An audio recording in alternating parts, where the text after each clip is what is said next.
नमस्कार।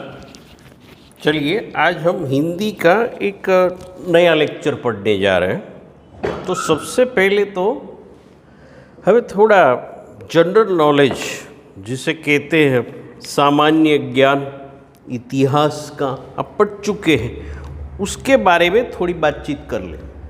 तो सबसे पहले ये 1757 यानी 1757 उस पर एक बड़ी घटना हुई थी हमारे देश में। अंग्रेज़ों का आगमन हो चुका था और अंग्रेज सत्ता उसकी नींव यहाँ रखी गई है। 1757 भारत में 3 राज्यों में सत्ता प्राप्त करके इसके ठीक 100 साल बाद 1857 में भारत का प्रथम स्वातंत्र संग्राम जिसे विप्लव बोलते हैं, तो ये प्रथम स्वातंत्र संग्राम लड़ा गया। कुंवर सिंह है, झांसी की रानी लक्ष्मीबाई है, नाना साहेब पेशवा है, बहुत सारे राजा। तो ये तो विफल हो गया। इसके बाद 1920 में जब गांधी जी का आगमन हो चुका था भारत में, उसके बाद 1920 में असहयोग आंदोलन हुआ। ये जबरदस्त आंदोलन था। ये चोरा चोरी की घटना के कारण यदि रोक न दिया गया होता उस समय, तो असहयोग आंदोलन के कारण अंग्रेजों को भारत से जाना था, हम आज़ाद हो चुके होते, लेकिन ऐसा नहीं हुआ। इसके बाद 1930 में देखिए, 1930 में नमक कानून तोड़ो आंदोलन हुआ हमारे देश में। तो उस समय भी पूरा देश एक हो चुका था अंग्रेजों के खिलाफ। उनके जो ये कानून थे उनके खिलाफ पूरा देश एकजुट हो गया था, सब जुड़ गए थे। इसके बाद ये आंदोलन हुआ है 1942 यानी 1942 का, हिंद छोड़ो या भारत छोड़ो, क्विट इंडिया, ये आंदोलन हुआ। उसके बाद तो तय हो चुका था कि भारत को आज़ादी देनी है। और फिर भी 1947 में हमारा देश आज़ाद हुआ। तो ये जो घटनाक्रम है उसमें महत्वपूर्ण वर्ष ये है 1757। तो जब अंग्रेजों ने भारत में अपनी नींव रख दी, 3 राज्यों में सत्ता प्राप्त कर ली, उस समय से ही हमें चेतावनी मिल गई थी कि इसे रोकना चाहिए, एक होकर उससे लड़ना चाहिए, आपस में लड़ना नहीं चाहिए। लेकिन ऐसा नहीं हुआ। तो व्यक्तिगत स्वार्थ के कारण उन्होंने यहाँ नींव रख दी। उसके 100 साल बाद अब जागे स्वातंत्र संग्राम हुआ। लेकिन क्यों हुआ? सबका अपना अपना स्वार्थ था, सभी राजाओं का। किसी का राज्य चला गया था तो उसे प्राप्त करने के लिए सब लड़े थे, देश के लिए कोई नहीं लड़ा। जो भी लड़े थे उनसे भारत के ही कई राजा ऐसे थे जिन्होंने उस समय अंग्रेजों का साथ भी दिया था। और उस कारण हमारा भारत का प्रथम स्वातंत्र संग्राम ये सफल नहीं हुआ, विफल गया था। उसके कई कारण हैं। तो हमें उसके संदर्भ में ये लेसन पढ़ना है। ये लेसन का नाम जो है स्वराज की नींव, स्वराज्य। पहले तो ये शब्द समझ लीजिए, स्वराज्य, स्व यानी अपना, राज्य तो अपना राज्य, खुद का राज्य, उसकी नींव जो जमीन के अंदर होती है। नींव तो बाहर दिखाई नहीं देती, दिखाई क्या देता है? कंगूरा दिखाई देता है। आज हम आज़ाद हैं, हमने आज़ादी प्राप्त कर ली है। और जिन नेताओं को हम श्रेय दे रहे आज़ादी का, स्वराज प्राप्ति का, वे नींव में नहीं थे। उनकी तस्वीर लगाते हैं कि दे दी हमें आज़ादी बिना खड़ग बिना ढाल, साबरमती के संतू ने कर दिया कमाल। जवाहरलाल नेहरू हो या सुभाष चंद्र बोस हो, सरदार पटेल हो, ऐसे कई नेताओं के नाम हम बोलते हैं। ठीक है, उनका भी सहयोग रहा, लेकिन वे नींव में कोई नहीं थे। आज़ादी की जो नींव है उसमें जिन्होंने शुरुआत की, नींव डाली। नींव महत्वपूर्ण होती है, किसी भी मकान या बिल्डिंग बनाने के लिए नींव मजबूत होनी चाहिए। नींव डालने ये महत्वपूर्ण कार्य होता है, बाकी तो जल्दी जल्दी ऊपर कंगूरा या झरोखे बन जाते हैं और सब उसे ही देखते हैं, उसकी ही प्रशंसा करते हैं। जरूर कंगूरे की, नींव की कोई प्रशंसा नहीं करता कि इतनी ऊंची इमारत, तो उसकी नींव कितनी मजबूत होगी, ये कोई नहीं देखता, क्योंकि नींव दिखाई देती ही नहीं। और हमारी भी आदत है, हम नींव की प्रशंसा नहीं करते। हम जो दिखता है वह बिकता है, उसी के अनुसार कंगूरे की या झरोखे जो होते हैं महलों के, उनकी प्रशंसा करते हैं, उनकी कलात्मकता। तो यहाँ नींव की हम बात करना चाहते हैं। स्वराज की नींव जिन्होंने डाली है, जो दिखाई देते नहीं, उनकी प्रशंसा आज नहीं होती है। हम प्रशंसा करते हैं, दे दी हमें आज़ादी बिना खड़ग बिना ढाल, साबरमती के संत तूने कर दिया कमाल। लेकिन ये कमाल किया उससे पहले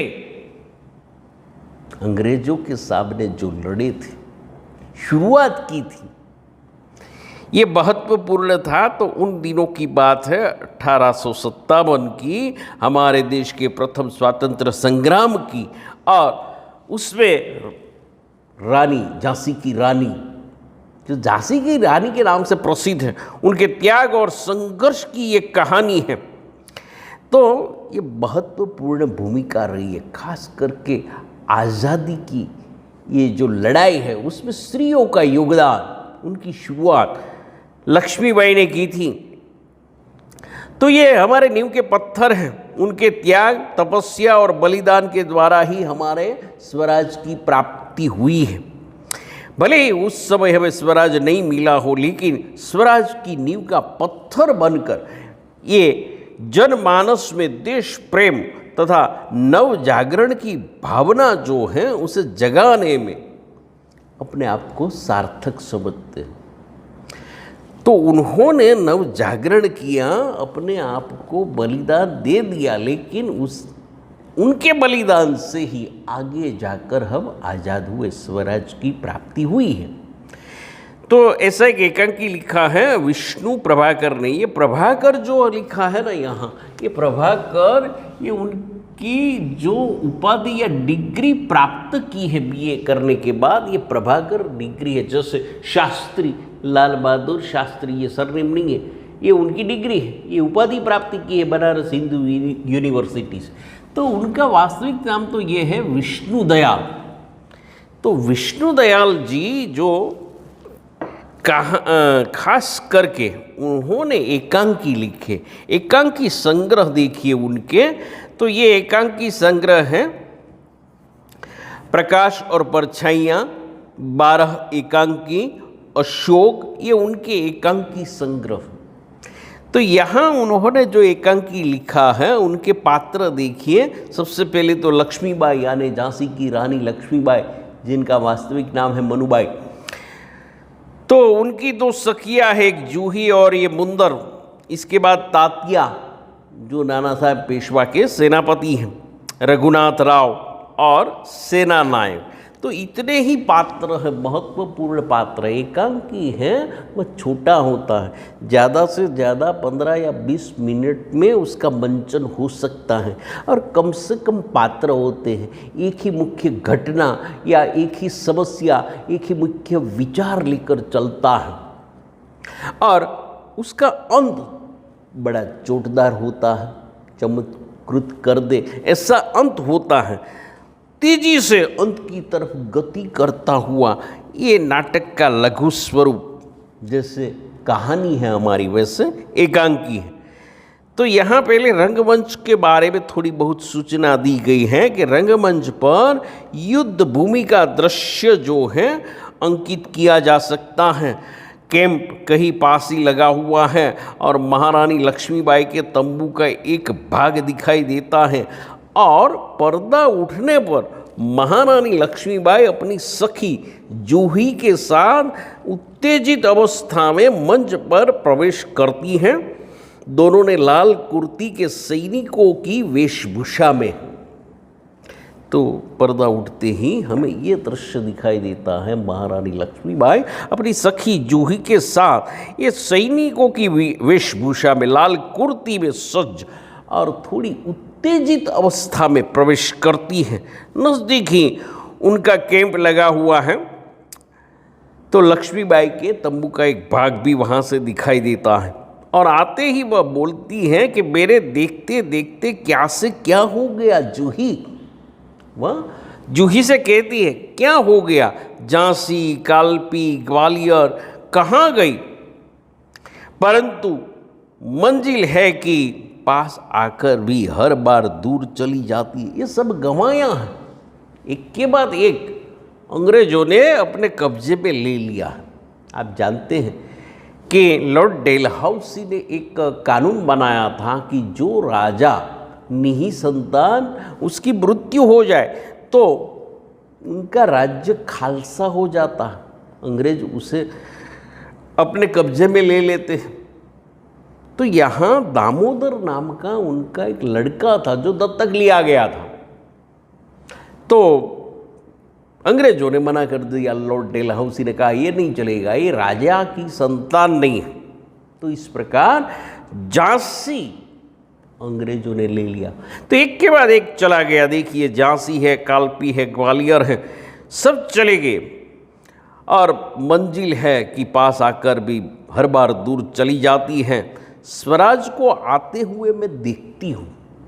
लक्ष्मीबाई जूही से बातचीत कर रही, परंतु दूसरे क्षण मार्ग में मुझे हिमालय अड़ जाता है। हिमालय अड़ जाना यानी रुकावट बनना। तो हिमालय जैसी रुकावट मार्ग में आ जाती है, यानी रोक लेते हैं। तो हिमालय मार्ग में अड़ जाता है, उसे मैं पार करती हुई हिमालय जैसी ये मुश्किलें या आफत उनको मैं पार करती हो तो महासागर की डरावनी लहरें जो हैं वे थपेड़े मारने लगती है। यानी थपेड़े मारना ये मुहावरे हैं। देखिए ये अड़ जाना, ये सारे मुहावरे हैं। पहला है अड़ जाना,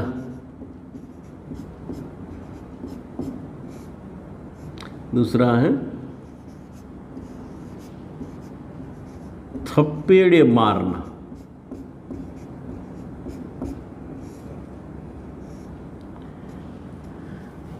तो ये थपेड़े मारने का अर्थ है समस्याओं का तेजी से उभरना।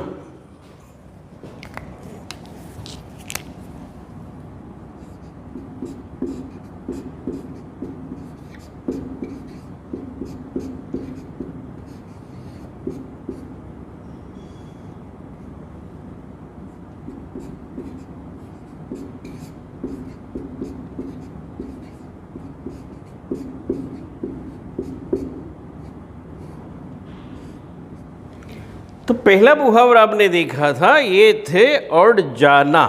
तो ये मुहावरा है, उसका अर्थ होता है किसी बात को मनवाने की जिद करना, ऐसा अर्थ होता है। लेकिन हमें यहाँ ये अर्थ नहीं लेना है, हमें यहाँ उसका अर्थ लगाना है आफत आना या समस्या आना।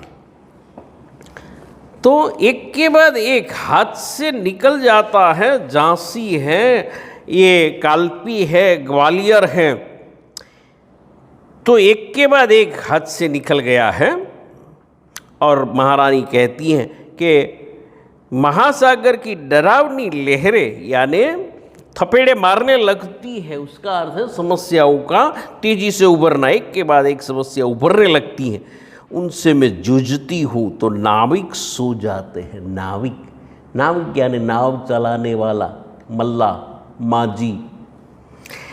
तो ये जो नाव चलाता है यानी रानी लक्ष्मीबाई अपने बारे में बात कर रही है। मेरा जो साथ देने वाले हैं, जो सैनिक हैं, जो सेनापति हैं, उनकी बात कर रही है। सो जाते हैं। देखो नामी, देखो जूही, उधर क्षितिज पर देखो। क्षितिज यानी जहाँ धरती और आकाश दोनों मिलते हो ऐसा लगता है, ऐसी एक काल्पनिक रेखा, उसे बोलते हैं क्षितिज। तो क्षितिज पर देखो कैसी लपलपाती हुई लपटें उठ रही है, आग उठ रही है क्षितिज में, लपलपाती हुई लपटें उठ रही है, और सारा आकाश धूम्र घटाओं से छाया हुआ है। पूरा आकाश धूम्र घटा यानी बादलों से, धुओं से छाया हुआ है। प्रलय की भूमिका है, प्रलय होने वाला है। लेकिन राव साहब जो हैं कि रक्तमंडल की छाया में ऐशो आराम में मशगूल। राव साहब, रघुनाथ राव, ये ऐशो आराम में मशगूल पड़े हैं, रक्तमंडल की छाया में ऐशो आराम में मशगूल पड़े हैं। और आवेश में आते आते सहसा लक्ष्मीबाई मौन हो जाती है। जूही कुछ कहने के लिए मुंह खोलती है कि महारानी फिर एक बार बोल उठती हैं। कहती है जूही, जूही मैंने प्रतिज्ञा की थी। अंडरलाइन कीजिए, महारानी लक्ष्मीबाई ने क्या प्रतिज्ञा की थी, उसका उत्तर है। तो वे कहती है कि मैंने प्रतिज्ञा की थी कि मैं अपनी झांसी नहीं दूंगी। ये प्रतिज्ञा की थी कि मैं अपनी झांसी तो नहीं दूंगी, लेकिन झांसी तो हाथ से निकल गई, झांसी भी चला गया, झांसी निकल गई मेरे हाथ से। और सहसा तीव्र होकर तीव्र आवाज में बोलती है, नहीं नहीं, झांसी हाथ से नहीं निकली। वास्तव में झांसी अंग्रेजों ने ले ली, लेकिन ये मानने को तैयार नहीं है लक्ष्मीबाई। वह बोलती है कि नहीं नहीं, झांसी हाथ से नहीं निकली, मैं अपनी झांसी नहीं दूंगी, मैं अकेली हूं, लेकिन उससे क्या, मैं अकेली ही झांसी वापिस लेकर रहूंगी। तो ये प्रतिज्ञा की थी लक्ष्मीबाई ने कि मैं अपनी झांसी नहीं दूंगी।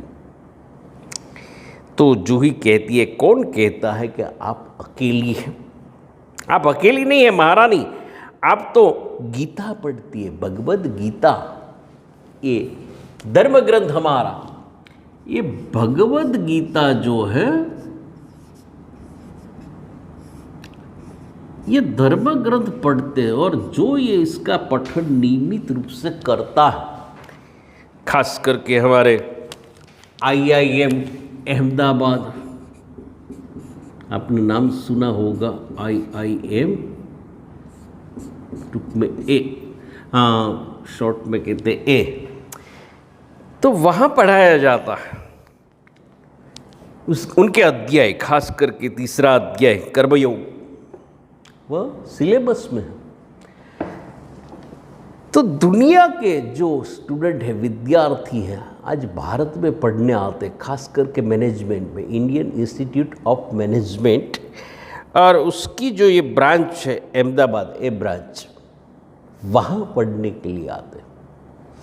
तो वहाँ भगवद गीता पढ़ाई जाती है।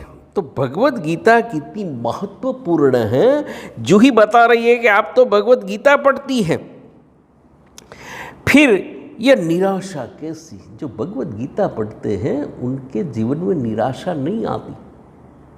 तो फिर निराशा कैसी? तो लक्ष्मीबाई कहती है कि मैं निराश नहीं हूँ, मैं निराश तो नहीं हूँ, मैं जानती हूँ कि भाई मैं झांसी लेकर ही रहूँगी, मैं वापस लेकर रहूँगी, मैं जानती हूँ, मुझे आत्मविश्वास है। लेकिन क्या तुम नहीं जानती कि उस दिन बाबा गंगादास ने मुझसे क्या कहा था? एक बाबा है, साधु हैं, ये गंगादास नाम के बाबा या साधु ने लक्ष्मीबाई से कहा था। क्या कहा था? तो वह बता रही है कि मुझसे क्या कहा था। अंडरलाइन कीजिए कि बाबा गंगादास ने क्या कहा था लक्ष्मीबाई से। उसका उत्तर है कि जब तक हमारे समाज में छुआछूत, ऊंच नीच का भेद नहीं मिट जाता, जब तक हम विलास प्रियता को छोड़कर जन सेवक नहीं बन जाते, तब तक स्वराज नहीं मिल सकता। और वह मिल सकता है केवल सेवा, तपस्या और बलिदान से।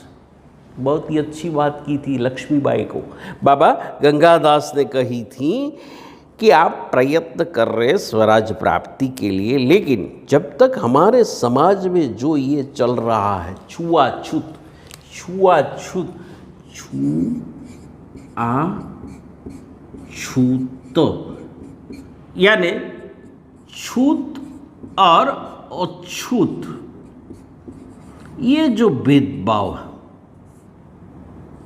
ये जो समाज में चल रहा है हमारे समाज में, तब तक स्वराज की प्राप्ति नहीं होगी। तो उन दिनों हमारे देश में जब आज़ादी नहीं मिली थी तब की बात है, हमारे देश में अस्पृश्यता छा गई थी और समाज में ये छुआछूत, ऊंच नीच, ऐसे भेदभाव पले थे। अब ईश्वर ने तो सभी मनुष्यों को एक समान बनाया है, सभी को लाल रंग का रक्त दिया है, 2 हाथ 2 पैर दिए, सभी को 2 आंखें 2 कान 1 नाक दी है, समान बनाए, कोई भेदभाव नहीं रखा कि भाई ये अमेरिका में है तो उसे 2 मस्तक देने चाहिए, पाकिस्तान वाले हैं तो उसे हरे रंग का रक्त होना चाहिए, ऐसा भेदभाव नहीं किया। ये हिंदू है तो उनका रक्त केसरिया होना चाहिए, ऐसा भी भेदभाव नहीं किया। ये चीन वाले हैं तो उनके मस्तक पर बड़े बड़े सींग होने चाहिए, रशिया वाले हैं तो उनके 4 पैर होने चाहिए। तो ऐसा कोई भेदभाव उन्होंने नहीं किया, उन्होंने एक जैसे मनुष्य बनाए। हाँ, भौगोलिक कारणों से थोड़े बहुत रंग अलग अलग हो चुके हैं। अफ्रीका वाले, जहाँ विषुववृत्त से नज़दीक का जो प्रदेश है, देश है, ऐसे क्षेत्रों में सूर्य की धूप, सीधी धूप निकलती है, वहाँ पड़ती है, तो हमारी अपेक्षा थोड़ी वह शाम है। और जहाँ सूर्य किरण, सूर्य की धूप कम मिलती है, वहाँ के लोग हमारी अपेक्षा ज़्यादा गोरे हैं। तो ऐसा भौगोलिक कारणों से हुआ है, बाकी तो ईश्वर ने ऐसा बनाया नहीं, गोरे काले ऐसा तो बनाया ही नहीं, सबको एक समान बनाया था।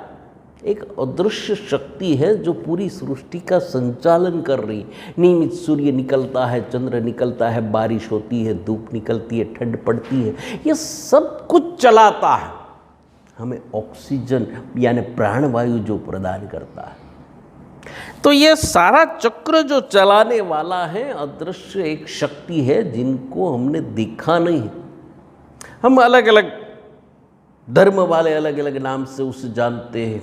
हिंदू उनका तरीका अलग है, मुस्लिम है उनका तरीका अलग है, लेकिन ये पृथ्वी जो है, ये सृष्टि जो है पूरी एक, ईश्वर ने जो सृष्टि का सर्जन किया था उसमें तो ऐसा भेदभाव नहीं था।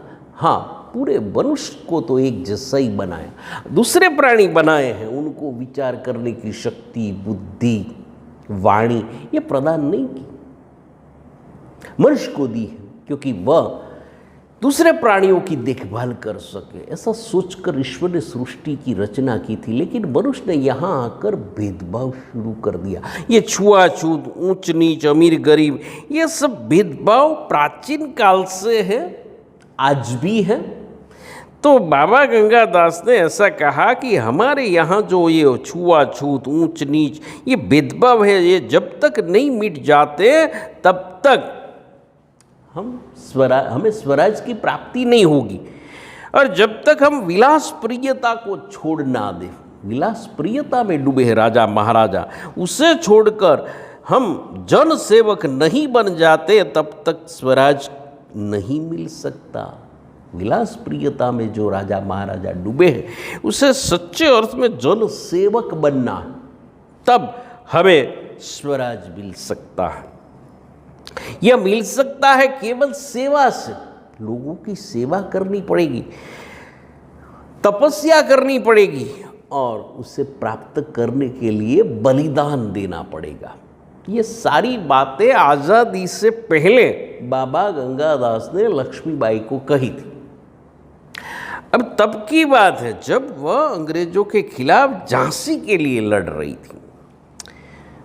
तो जूही कहती है, लेकिन महारानी उन्होंने यह भी तो कहा था ना कि स्वराज प्राप्ति से बढ़कर है स्वराज की स्थापना के लिए भूमि तैयार करना। उन्होंने यह भी कहा था स्वराज प्राप्ति से बढ़कर तो ये है कि उसकी भूमिका तैयार करना, उसका आधार तैयार करना। तो हमें क्या करना है, स्वराज प्राप्ति तो हो ना हो अभी, लेकिन उसके लिए आधार तैयार करना है। स्वराज की नींव का पत्थर बनना है। और नींव का जो पत्थर है आप जानते हैं उसे कोई देख नहीं पाता, वह तो जमीन में होता है, उस पर पूरी इमारत होती है, ऊंचे ऊंचे भवन या महल बनते हैं, लेकिन नींव में ऐसे मजबूत पत्थर होते हैं। तो हमें ये नींव का पत्थर बनना है। आज़ादी तो हमारे बाद आने वाली पीढ़ी है वे प्राप्त करेगी, लेकिन पहले हमें नींव का पत्थर बनना है। सफलता और असफलता ये तो देव के हाथ में है, ये तो नसीब की बात, भाग्य की बात है सफलता मिलना या असफलता मिलना। लेकिन नींव के पत्थर बनने से हमें कोई नहीं रोक सकता। हमें कौन रोक सकता है? हम नींव के पत्थर बन सकते हैं, यह हमारा अधिकार है। ऐसा जूही ने लक्ष्मीबाई से कहा। अब लक्ष्मीबाई कहती हैं, मुस्कुरा कर बोलती है, शाबाश मेरी कर्नल, तुम लोगों से मुझे यही आशा है, यही अपेक्षा है कि जिस स्वराज की नींव तुम जैसी नारियां बनने जा रही हैं वह निश्चय ही महान होगा। मुझे इस बात की अब चिंता नहीं है कि मेरे जीवन काल में स्वराज आता है या नहीं आता है, अब मुझे चिंता नहीं है। लेकिन मुझे इस बात का दुख तो अवश्य है कि भाई हमारे पास शक्ति है फिर भी हम दुर्बल हैं, हमारे पास ताकत है। अंग्रेज उन दिनों की मैं बात कर रहा हूँ जब भारत में आए थे, तब अंग्रेजों की इतनी आबादी नहीं थी, शायद 3 करोड़ की आबादी रही होगी उन दिनों, 1945-47 में। तो इतने अंग्रेज तो भारत में नहीं आए थे। उन दिनों हमारी आबादी थी 35 करोड़। देखिए हम उतने थे, ये इतने तो नहीं आए थे, पूरा देश खाली करके तो नहीं आए थे, कुछ तो आधे तो वहाँ रहे होंगे ना। तो हम इतने थे, ये 3 करोड़ मान ले तो भी ये 35 करोड़ लोगों पर कैसे शासन चला सकते? इतने मुट्ठी भर अंग्रेज। हमारे पास शक्ति थी, हमारी आबादी बहुत ज़्यादा थी, हम चाहते तो सब मिलकर एक एक अंग्रेज को पकड़कर हिंद महासागर में डाल सकते थे। इतनी ताकत थी, इतने थे हम। तो ऐसा क्यों नहीं हुआ? लक्ष्मीबाई कहती है, मुझे इस बात का दुख है कि हमारे पास शक्ति है फिर भी हम दुर्बल हैं। हमारे पास तात्या जैसे सेनापति हैं, ये तात्या टोपे जो हैं सेनापति हैं।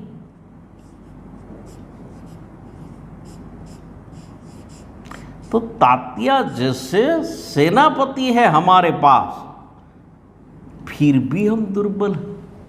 ऐसा क्यों? हमारे पास तात्या जैसे सेनापति है फिर भी हमारी सेना में अनुशासन नहीं है। सेना में अनुशासन होना बहुत ही जरूरी है, तो ही लड़ सकते दुश्मनों से। हमारे पास ग्वालियर का किला है, अभी तो है लिखा है लेकिन चला गया, अंग्रेजों ने ले लिया था। तो ग्वालियर का किला काफ़ी मजबूत किला माना जाता है। उस पर कब्जा करना ये कोई आसान काम नहीं था। तो ग्वालियर का किला है फिर भी हम कुछ नहीं कर पा रहे। क्यों? जानती हो क्यों? तो जूही बोलती है, हाँ जानती हूँ महारानी, हम विलासिता में डूब गए हैं, हम सब विलासिता में डूब चुके हैं। और तभी मुस्कुराती हुई सुंदर वहाँ प्रवेश करती है। ये भी उनकी सखी है महारानी लक्ष्मीबाई की। वह वहाँ प्रवेश करती हैं और मुंदर कहती है, कौन कहता है कि हम विलासिता में डूब गए हैं? विलासिता में तो डूब गए हैं राव साहब, बांदा के नवाब, सेनापति तात्या। अंडरलाइन कीजिए कौन कौन विलासिता में डूबे थे। तो ये सब विलासिता में डूबे हैं। राव साहब डूबे हैं, बांदा के नवाब डूबे हैं, सेनापति तात्या भी विलासिता में डूबा है। जूही कहती है नहीं सुंदर, ये सेनापति तात्या नहीं, ये नहीं डूबा है। तो मुंदर कहती मुस्कुराती हुई, ओ सब्जी, तुम तो उनका ही पक्ष लोगी ना, क्योंकि जूही सेनापति तात्या को चाहती है। तो वह कहती है कि तुम तो उसका ही पक्ष लोगी ना। जूही दृढ़ स्वर में कहती है मैं उसका पक्ष नहीं लेती, लेकिन जो तथ्य है, जो सत्य है, उसको छिपाया नहीं जा सकता। सरदार तात्या राव साहब को अपने तन मन का स्वामी मानते हैं। राव साहब, रघुनाथ राव साहब, उनको वे मानते हैं अपने तन और मन का स्वामी, मालिक। तो वे जो आज्ञा देते हैं उसी अनुसार उसे करना पड़ता है, वह खुद विलासिता में डूबा हुआ नहीं, ऐसा कहना चाहती है जूही। मुंदर कहती है और तुम उनको अपना स्वामी मानती हो, और तुम तात्या को अपना स्वामी मानती हो। जूही कहती है हाँ, मैं उनको अपना स्वामी मानती हूँ और मानती भी रहूँगी, लेकिन उनसे भी अधिक मैं महारानी को अपना स्वामी मानती हूँ।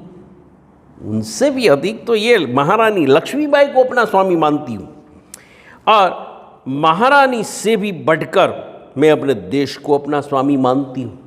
बहुत अच्छी बात कही है ये जूही ने कि महारानी से भी बढ़कर मैं अपने देश को अपना स्वामी मानती हूँ, और देश के लिए सरदार को भी ठुकरा सकती हूँ, ठुकरा चुकी हूँ। सरदार यानी सेनापति। इस सरदार का अर्थ हमें याद रखना है, इस सरदार का अर्थ होता है सेनापति। हमारे यहाँ सरदार पटेल ऐसे कहते हैं, लेकिन उनका अर्थ किसी को मालूम नहीं है। बस सरदार तो सरदार, सरदार यानी सरदार जी नहीं, सरदार का अर्थ होता है सेनापति। और ये वीर वल्लभ भाई पटेल को प्राप्त हुआ था बारडोली की लड़ाई में। तो सरदार का अर्थ तो यही होता है सेनापति। तो बारडोली के वे सेनापति थे लड़ाई के। तो ये सरदार को मैं ठुकरा चुकी हूँ, ये कहती है जूही कि देश के लिए सरदार को भी ठुकरा सकती हूँ और ठुकरा चुकी हूँ, ऐसा जूही ने कहा।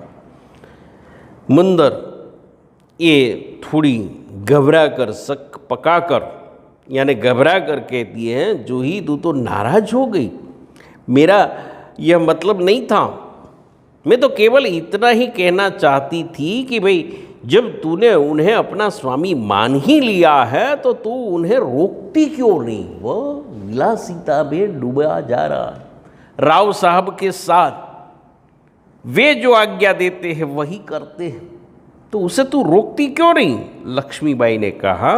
जूही ने उन्हें रोका भी है, रोका है मुंदर, उसे रोका है। मैं जानती हूँ जब राव साहब के कहने पर तात्या इसे नाचने के लिए बुलाने के लिए आए थे तो इसने उनको बुरी तरह से धुतकार दिया था। राव साहब के कहने पर तात्या टोपे जूही को बुलाने आया था नाचने के लिए राव साहब के सामने, उनके दरबार में। तो जूही ने उसे धुतकार दिया था, मना कर दिया था। जूही कहती है हाँ रानी, मैं स्वराज के लिए नाच सकती हूँ, स्वराज प्राप्ति के लिए मैं नाच सकती हूँ और बराबर नाचती भी रही हूँ स्वराज के लिए, परंतु विलासिता में डूबने के लिए अपनी कला को किसी के गले की फांसी नहीं बना सकती। ये विलासिता में डूबने के लिए न चाहते, तो मैं अपने आप को, अपनी कला को किसी के गले की फांसी नहीं बना सकती। जो मुझको ऐसा करने के लिए कहते हैं ना, उनको मैं ठोकर ही मार सकती हूँ। ऐसा करने के लिए जो मुझे कहेंगे विलासिता के लिए, नाचने के लिए, तो मैं उसे ठोकर ही मार सकती हूँ, ठुकरा सकती हूँ। लक्ष्मीबाई दीर्घ निःश्वास लेकर, यानी निराशा के कारण, क्रोध के कारण निःश्वास लेकर कहती हैं ठोकर ही तो नहीं मार सकती जूही, यही दर्द तो हमें कचोट रहा है। अगर ठोकर मारकर हम उनकी मदहोशी दूर कर सकते ना तो क्या बात ही क्या थी। हम उसे ठोकर नहीं मार सकते। ये राव साहब हैं, ये बांदा के नवाब हैं, ये जो सारे विलासिता में डूबे हुए हैं, उनको हम ठोकर मार कर जगा नहीं सकते। तो जूही ने कहा, भाई साहब, मैं औरों की बात तो नहीं जानती, लेकिन मुझे आज्ञा दीजिए। मैं ठोकर मारने के लिए तैयार हूं उनको, ये जो विलासिता में डूबे हैं। तो मुंदर कहती है, और मैं भी तैयार हूं। भाई साहब, चलो हम सब चलकर उनकी नींद हराम कर दे। हम सब जाते हैं, उनकी नींद हराम कर दे, नींद उड़ा दे, परेशानी में डाल दे। ये मुहावरा है, नींद हराम कर देना, ये मुहावरा है। देखिए, तो उसका अर्थ होता है गहरी चिंता में डाल देना। तो उसकी नींद हराम कर सकते हैं।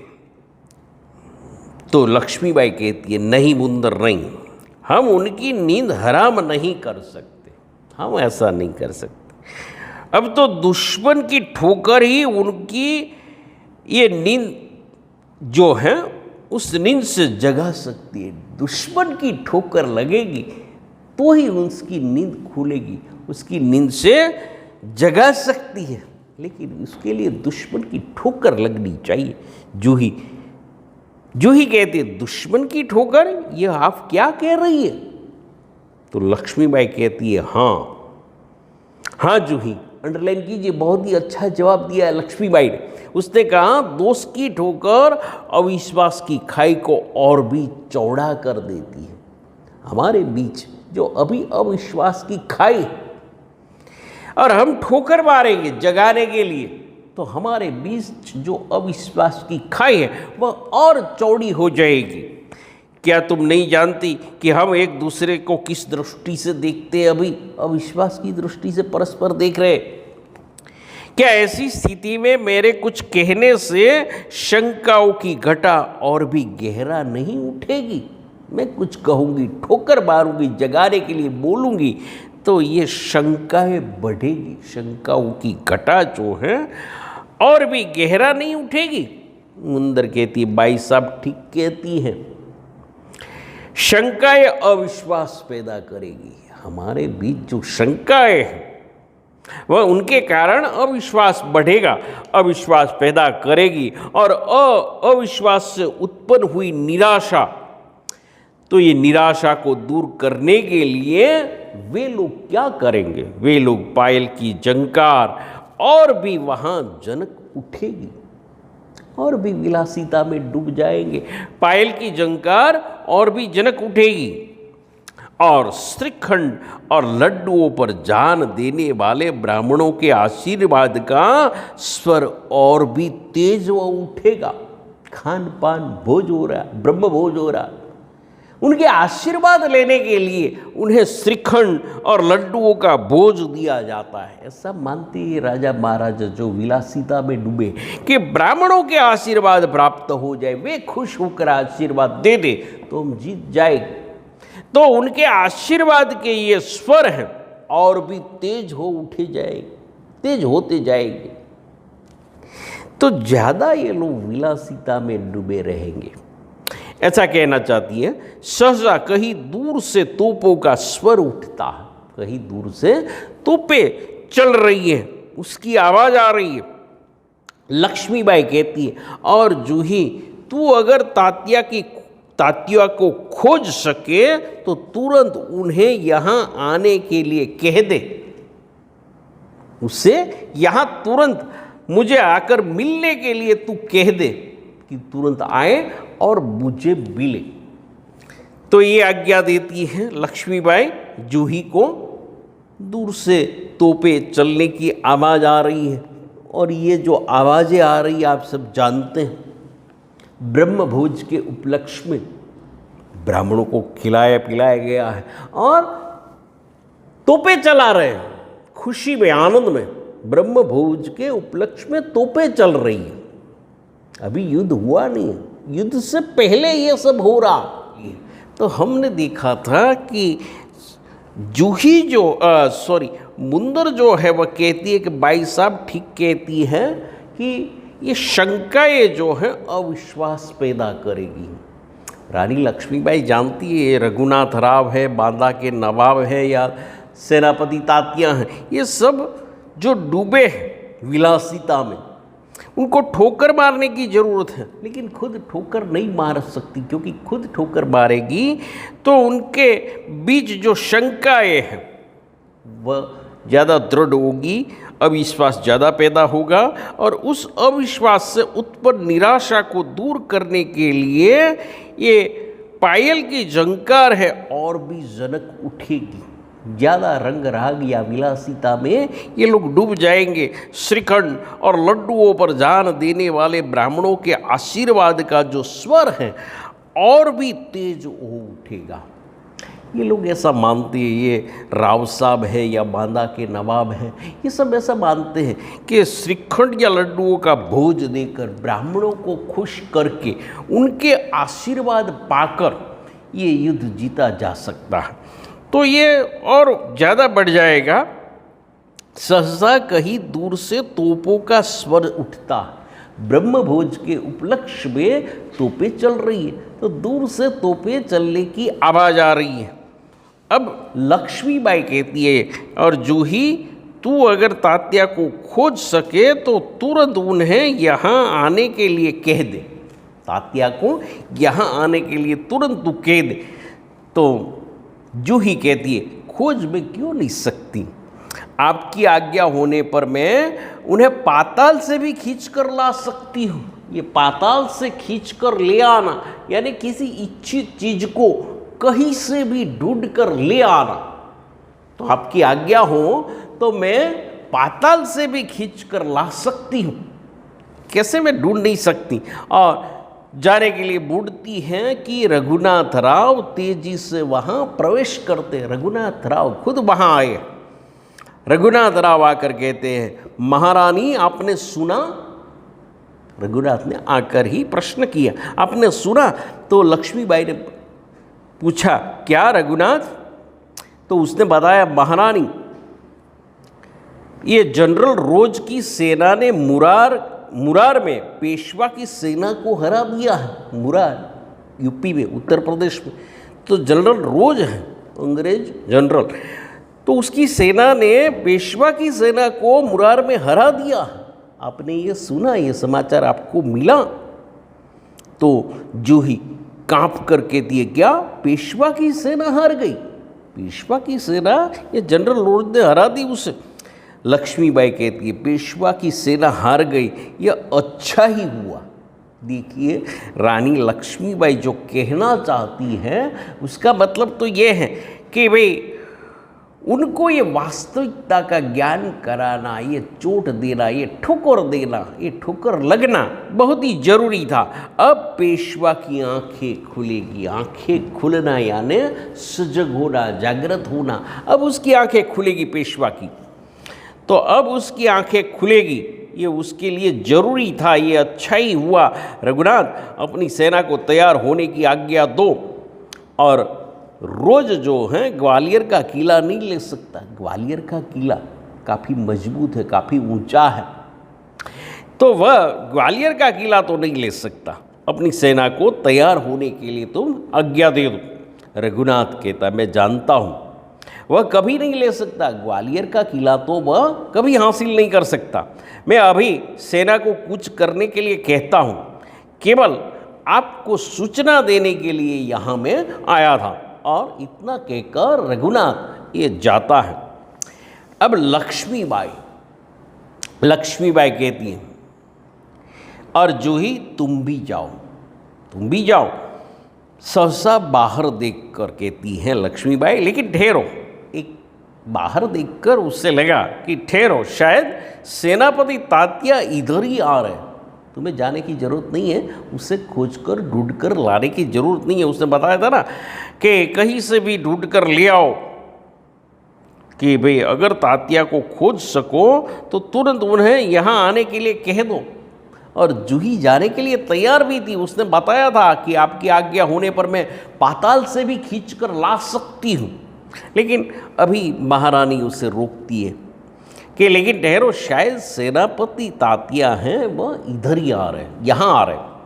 तो जूही बाहर देखकर कहती है, जी हाँ, ये तो सरदार तात्या ही हैं। तात्या टोपे, ये सरदार तात्या टोपे ही आ रहे। सरदार तात्या का प्रवेश होता है। लक्ष्मीबाई उसे कहती हैं, कहिए सरदार तात्या, आज आप इधर कैसे भूल पड़े? सरदार तात्या, सरदार का अर्थ आप जानते हैं, सरदार यानी सेनापति। तो कहते हैं कि सरदार तात्या, आज आप इधर कैसे? तो तात्या कहता है, महारानी लक्ष्मीबाई से कहता है कि बाई साहब, मैं किसी के लिए सरदार हो सकता हूँ, दूसरों के लिए, मेरे सैनिकों के लिए हो सकता हूँ, पर आपके लिए तो मैं एक सेवक हूँ, एक सामान्य आपका सेवक हूँ, आपका दास हूँ। लक्ष्मीबाई बड़े व्यंग से कहती हैं, इतने बड़े सेनापति को इस प्रकार एक नारी के सामने झुकते हुए लज्जा नहीं आती? तुम एक नारी के सामने झुकते हो, इतने बड़े सरदार हो, सेनापति हो, तुम्हें लज्जा नहीं आती, शर्म नहीं आती? खैर छोड़ो इस बात को, यह तुम्हारी विनम्रता है, तुम विनम्रता से ऐसा कर रहे हो, मुझे कह रहे हो, लेकिन यह तोपों की आवाज़ कैसे आ रही है वहाँ से? तोपें चल रही है, कैसे आ रही है वहाँ से? कौन सा उत्सव वहाँ मनाया जा रहा है? आपकी सेना जो है वहाँ कौन सा उत्सव मनाया जा रहा है? शायद चाटुकारों हैं, उसमें जागीर बांटना अभी खत्म नहीं हुआ। जो चाटुकार हैं उनके आसपास घिरे रहते हैं, जो खुशामद खोर जिससे बोलते, जो प्रशंसा करते रहते हैं राजाओं की, सेनापतियों की, तो उनमें ये जो जागीर बांटने का कार्य हो रहा था अभी भी खत्म नहीं हुआ है। तो तात्या कहता है, भाई साहब, आपको हमें लज्जित करने का पूरा अधिकार है, आप हमें लज्जित कर सकती हैं क्योंकि हमने ऐसा कार्य किया है, आपको पूरा अधिकार है, हम इसी योग्य हैं। लेकिन जो कुछ भी हो रहा है ना, ये सब आप जानती हैं। वहाँ जो तोपें चल रही है, ब्रह्मभोज हो रहा है, श्रीखंड और लड्डू बांटे जा रहे हैं, ये सब आप जानती है वहाँ क्या हो रहा। तो लक्ष्मीबाई कहती है, शायद ब्रह्मभोज के उपलक्ष्य में ये तोपें चल रही है। अंडरलाइन कीजिए, तोपें क्यों चल रही है वहाँ? तो इसका उत्तर है कि ब्रह्मभोज के उपलक्ष्य में ये तोपें चल रही है। श्रीखंड और लड्डुओं के लिए घी शक्कर की कमी तो नहीं पड़ गई? श्रीखंड बनाने के लिए, लड्डू बनाने के लिए घी और शक्कर चाहिए, उसकी कमी तो नहीं पड़ गई? तो युद्ध से पहले ये खर्च हो रहा है, ब्रह्मभोज हो रहा है, तो कोई कमी तो नहीं पड़ गई? तो जूही कहती है, सरकार इस बार इनको माफ़ कर दीजिए।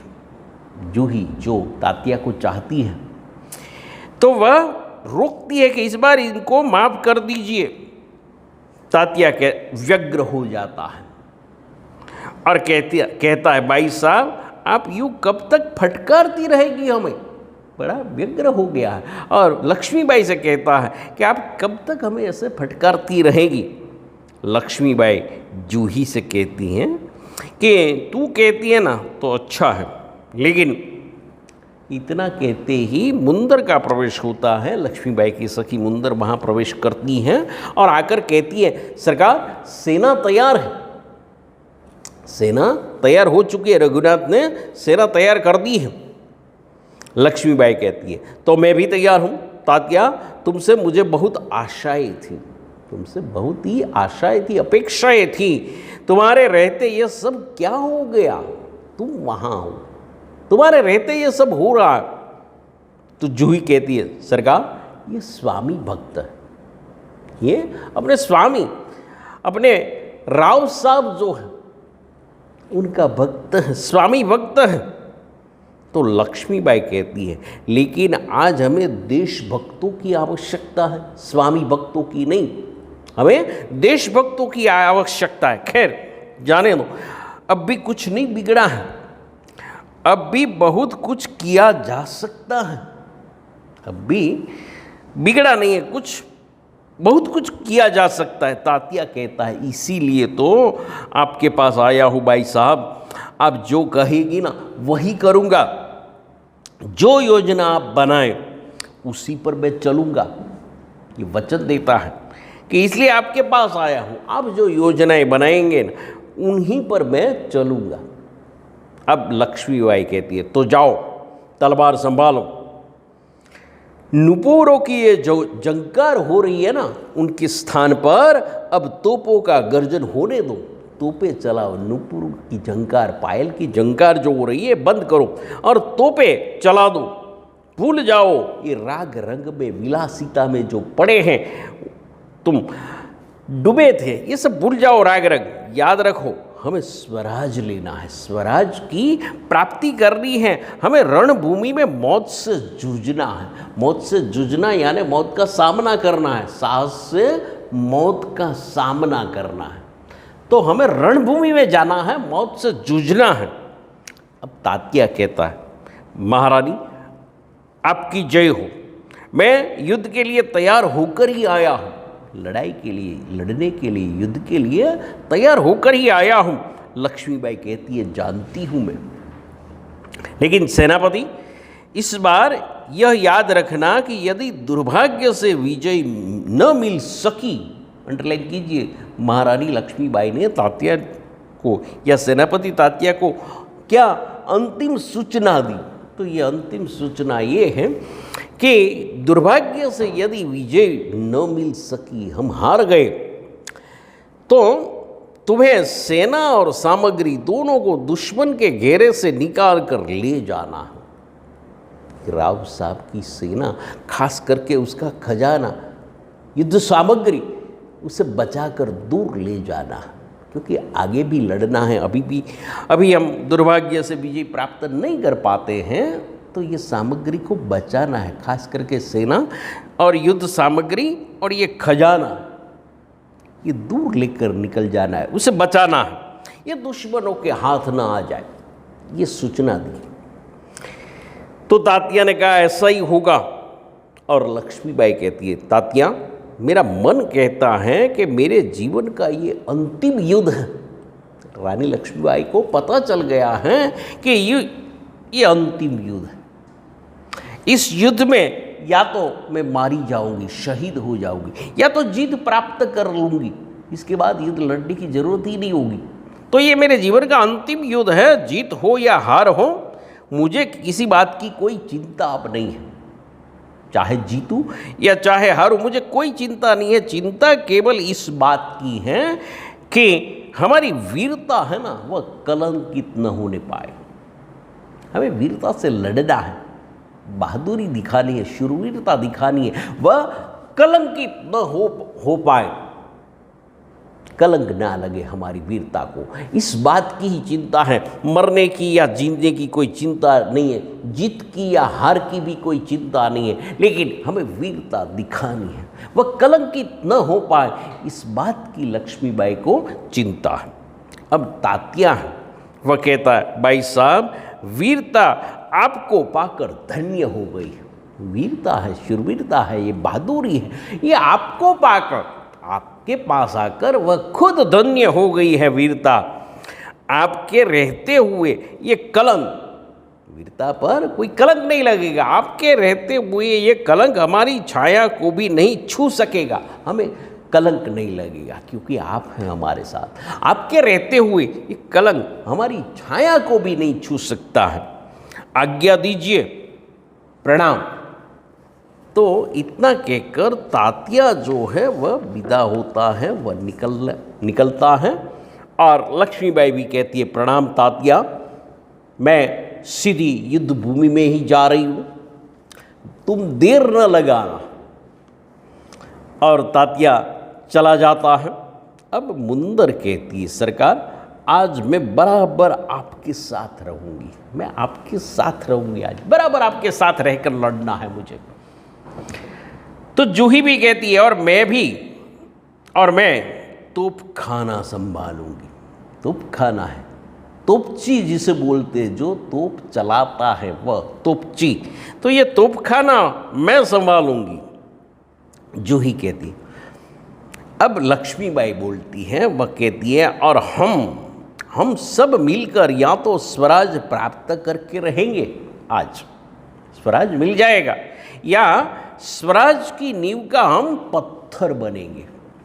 या तो स्वराज मिल जाएगा या तो स्वराज की नींव का हम पत्थर बन जाएंगे। नींव जो इमारत में सबसे नीचे होता है, नींव में होता है पत्थर, उसे बोलते नींव का पत्थर, उस पर पूरी इमारत खड़ी होती है। तो आज हम या तो स्वराज को प्राप्त कर लेंगे या स्वराज की नींव का हम पत्थर बन जाएंगे। हर हर महादेव, ऐसा पुकारती है लक्ष्मीबाई। और दोनों ये मुंदर और जूही, ये दोनों हर हर महादेव का उद्घोष करती हैं। पृष्ठभूमि में यही उद्घोष उभर कर आता है, बैकग्राउंड में यही आवाज़, हर हर महादेव की आवाज़ आती है। और जो मंच पर प्रकाश के धुंधलाते न धुंधलाते सब कहीं छा जाता है, चारों ओर ये प्रकाश जो धुंधलाता रहता है और ये आवाज़ चारों ओर छा जाता है हर हर महादेव का। फिर देखिए मंच पर क्या होता है, प्रकाश और आवाज़ के माध्यम से बहुत ही अच्छी बात कहती है। देखिए कि वह कहते हैं कि भाई फिर धीरे धीरे ये आवाज़ जो आ रही थी हर हर महादेव की, धीरे धीरे वह शांत हो जाता है, यानी धीरे धीरे शांति छाने लगती है। अब कोई आवाज़ नहीं आ रही, प्रकाश धीरे धीरे उभरने लगता है। पहले अंधकार छा गया था, अब धीरे धीरे प्रकाश निकल रहा, यानी सुबह हो रही, उभरने लगता है। और पृष्ठभूमि में गीता पाठ का स्वर उठता है। सुबह होती है तो सुबह तो ऐसा ही होता है, हर एक घर, प्रत्येक घर भगवत गीता का पाठ करते हैं। हमारे यहाँ कब करते, किसी के मृत्यु के बाद भी करते हैं। तो हमें ये भी समझना चाहिए कि इस युद्ध में महारानी लक्ष्मीबाई शहीद हो गई, उसके पीछे ये गीता पाठ हो रहा है। या तो हम ऐसा भी समझ सकते हैं कि गीता पाठ का स्वर सुनाई देता है, लक्ष्मीबाई शहीद नहीं हुई, वह खुद कर रही है गीता पाठ। जो ही ने कहा था ना कि आपको निराश होने की कोई ज़रूरत नहीं, अब तो भगवत गीता का पाठ करती है। लेकिन यहाँ स्पष्ट रूप से ये नहीं कहा है, लेकिन ये जो प्रकाश, अंधकार, आवाज़, उनके माध्यम से ये समझाने की कोशिश की गई है कि युद्ध हो चुका है। हर हर महादेव की आवाज़ जो तीव्र थी धीरे धीरे शांत हो गई है। और मंच पर जो है प्रकाश के धुंधलाते न धुंधलाते सब कहीं छा जाता है। प्रकाश धुंधलाता न धुंधलाता, ये आवाज़ चारों ओर छा जाती है और फिर धीरे धीरे शांत हो जाता है सब कुछ। इसका मतलब ये है कि युद्ध हो गया है, समाप्त हो चुका है, शायद लक्ष्मीबाई शहीद हो चुकी है और अब पृष्ठभूमि से ये गीता पाठ के स्वर सुनाई दे रहे हैं। तो देखिए ये एकांकी यहाँ समाप्त होता है। अब हमें प्रश्नों की बात करें तो एक एक वाक्य में उत्तर दीजिए, 5-6 वाक्य में उत्तर दीजिए और ये आशय स्पष्ट कीजिए। तो ऐसे जो 3 प्रश्न हैं, ये 3 प्रश्न हमें फेयरबुक में करने हैं। ये होमवर्क है आपके लिए जो फेयरबुक में आपको करना है। तो फेयरबुक के लिए ये जो वर्क है यहाँ लिख रहा हूँ। तो पहला प्रश्न है एक एक वाक्य वाला, इसके बाद 5-6 वाक्य में उत्तर दीजिए और तीसरा है आशय स्पष्ट कीजिए। तो ये 3 प्रश्न जो है, ये तीनों प्रश्न आपको फेयरबुक पे करने। ये फेयरबुक के लिए वर्क है जो आपको घर पर करना है, यानी होमवर्क। क्लियर? होमवर्क का मतलब तो यही होता है, गृह कार्य। तो ये फेयरबुक में ये वर्क करना है। एक एक वाक्य में उत्तर दीजिए, उसमें 5 प्रश्न हैं। 5-6 वाक्य में उत्तर दीजिए, उसमें 4 प्रश्न हैं। और आशय स्पष्ट कीजिए, उसमें 3 प्रश्न हैं। तो एक एक वाक्य वाला छोड़कर बाकी जो प्रश्न है, प्रश्न दूसरा और तीसरा, उसे लिखने से पहले आपको एक बात याद रखनी है कि आपको राइट हैंड पर सबसे पहले ये लिखना चाहिए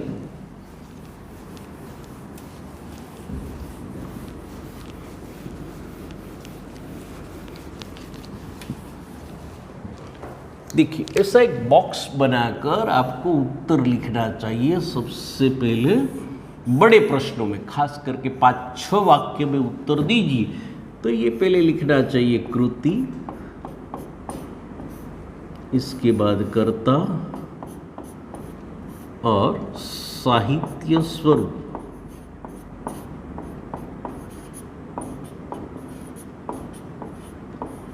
क्लियर? इतना लिखना है सबसे पहले। मान लीजिए इस पाठ का उत्तर दे रहे तो स्वराज की नींव,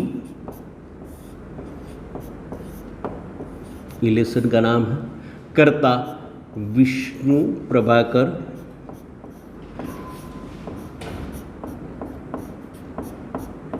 ये कर्ता का नाम हो गया।